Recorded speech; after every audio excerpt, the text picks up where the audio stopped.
ZeBirdBrain, and today we are talking about animation, more specifically FX animation. So I've worked a little bit in FX some years ago, and on top of that, because of my day job, I help a lot of FX crew all over the world. So with the years, I kind of have good tips and tricks now to give to anyone who wants to do FX animation, specifically in Harmony. So usually FX are done using a pure vector brush, so that's what I'm going to use, and more specifically, I'm going to use the geometric FX brush, which is a brush that I created that is now part of Harmony by default since Harmony 21. So if you don't have 21, you will not have that brush, but that's the one I am using. And I'm also using Wacom's art pen.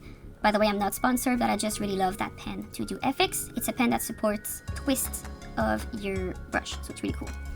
And what I'm going to show you is some little tricks to make your FX animation a bit easier. So usually when you animate FX, you're going to use a color. I'm going to use this beautiful pink color, and you can draw a shape.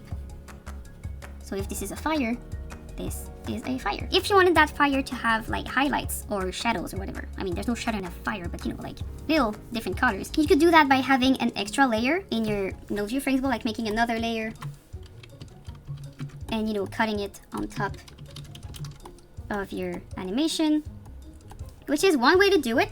You can then use another color and cut it on top. I need to invert it. There we go.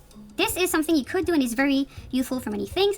However, in FX, sometimes we need to kind of draw it and feel it more than having this in our way. So instead of using an extra layer, what you can use is directly the layer that you have.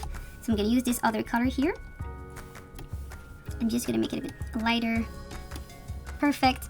And what you can use is the stencil brush, which will allow you to use either the repaint mode or the overlay mode. If you have questions about this, I do have a whole tutorial dedicated to it, so you can go listen to it. I'm just going to use for now the repaint brush and just repaint my animation. So by doing this, you can kind of make a new color here, and it's always going to be masked on top of your animation.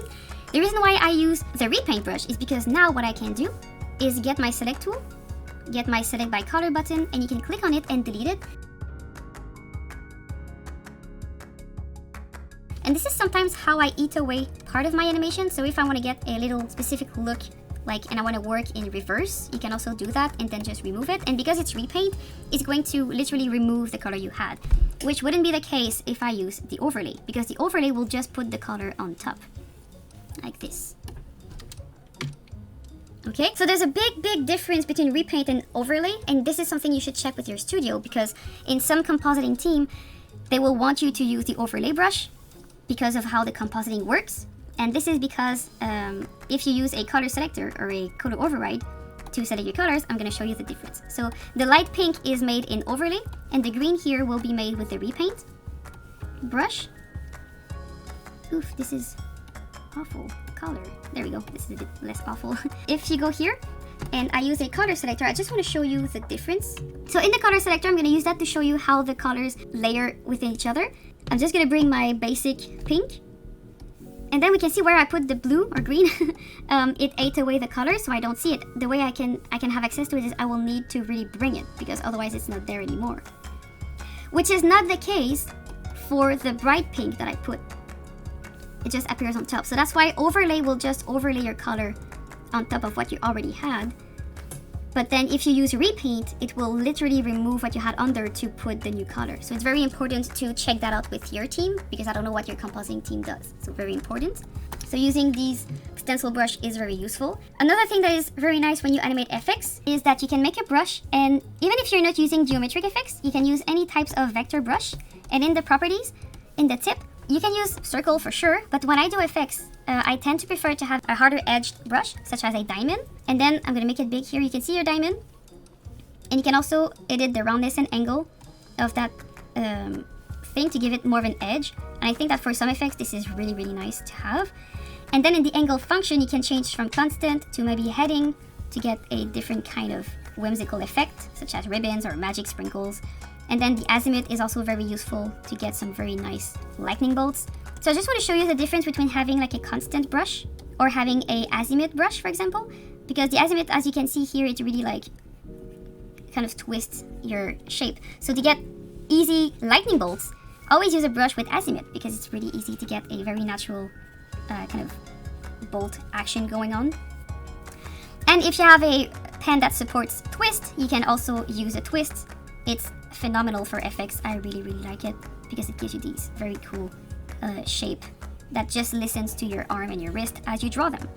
So then again, little comparison, you have constant azimuth, which is kind of a fake twist. And then you have the actual twist. That is very cool if you do kind of effects like that. And the last tip I have for you today for FX is how to use the colors to your advantage. So sometimes when I animate effects, I will do it a lot on the same layer just because I think it's just easier for me to do some manipulation like erasing and whatnot. Of course, if I have an explosion and fire and stuff, you're gonna have multiple layers for each. But sometimes if you want to keep it on the same layer, you can use colors to your advantage. So when I do effects, I like to create a bunch of different colors that I can just use to prepare my effects. So if I had like a smoke thing, I could have maybe the first layer be like, this is my smoke. Then I can have the lighter part here. And then maybe you have these little clouds. And because of how Harmony remembers it, you can draw, it remembers what your stroke were. So if I move it, then I can remove it and it's not going to destroy what I had under. So that's very useful. Also, you can use the draw behind function to draw behind another stroke. So in some cases, yes, you need to have multiple layers, but if you want to have something quick and dirty on the same layer, you can definitely use all these colors to your advantage because Harmony remembers what color you used. So if you use the select by color, you can then remove a whole color if you need to. Or you can also move a whole color, which makes it easier to do some little retakes like this. And of course, as you saw in my other video with the apply to all button, you should check that out. You can also do all the manipulations I just did with the colors. You can do that across multiple frames at the same time, so it's very, very useful. One thing that is interesting too is that as you draw, you can use the autofill to kind of draw a shape, and it's going to autofill it. So I really like that to do some little smoke. So that's it for my little tricks about FX. I hope you liked it, and I'll wish you a wonderful week and see you next time. Bye bye!